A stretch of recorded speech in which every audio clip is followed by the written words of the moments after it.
Hi, I am Anna. I come from www.ntvforex.com. Labor Day Video Analysis http ntvforex.com News ID F3DF598 2020 10:58 7 AM US dollar September USD up at 93.295. Energies October 20th crude is down at 38.28. Financials the December 20th, 30-year bond is up 26 ticks and trading at 176.06. Indices the September S&P 500 MNIES contract is 84 ticks lower and trading at 3,397.50. Gold the December 20th gold contract is trading down at 1926.60. Gold is 84 ticks lower than its close. Initial conclusion: this is not a correlated market. The dollar is up and crude is down, which is normal, and the 30-year bond is trading higher. The financials should always correlate with the US dollar such that if the dollar is lower then bonds should follow and vice versa. The S&P is lower and crude is trading lower, which is not correlated. Gold is trading lower, which is correlated with the US dollar trading up.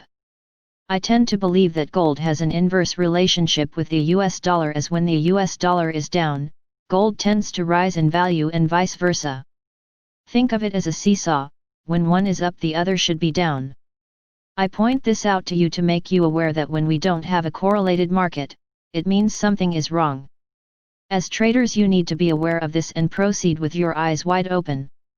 Asia trading mainly higher with the exception of the Sensex and Singapore exchanges, which are lower at this time. Currently all of Europe is trading lower. Possible challenges to traders today: NFIB Small Business Index is out at 6 AM Estate Major.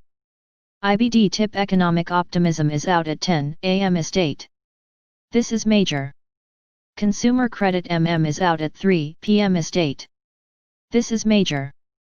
Treasuries WVE elected to switch gears a bit and show correlation between the 30-year bond ZB and the S&P futures contract. The S&P contract is the Standard & Poor's and the purpose is to show reverse correlation between the two instruments. Remember, it's likened to a seesaw: when up goes up the other should go down and vice versa. On Friday the ZB made its move at around 8:45 AM Estate.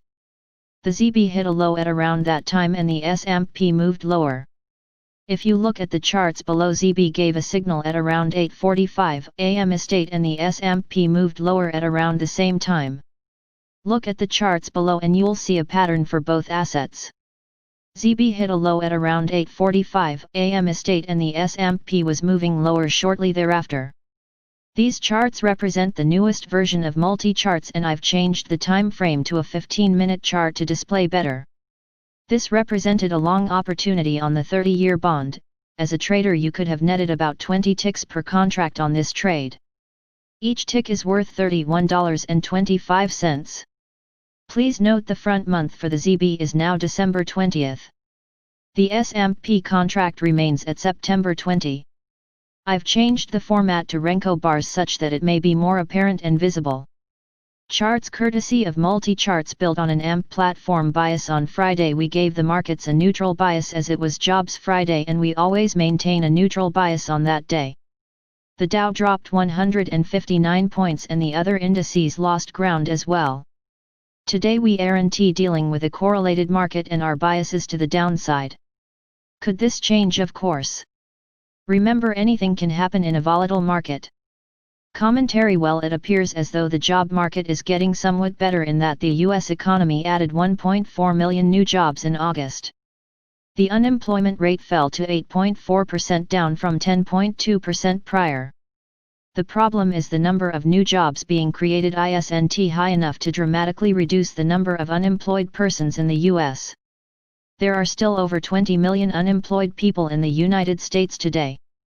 So the markets dropped on Friday. Perhaps it will rebound this week, but as in all things, only time will tell. NBSP. Subscribe our channel to receive the news as soon as possible.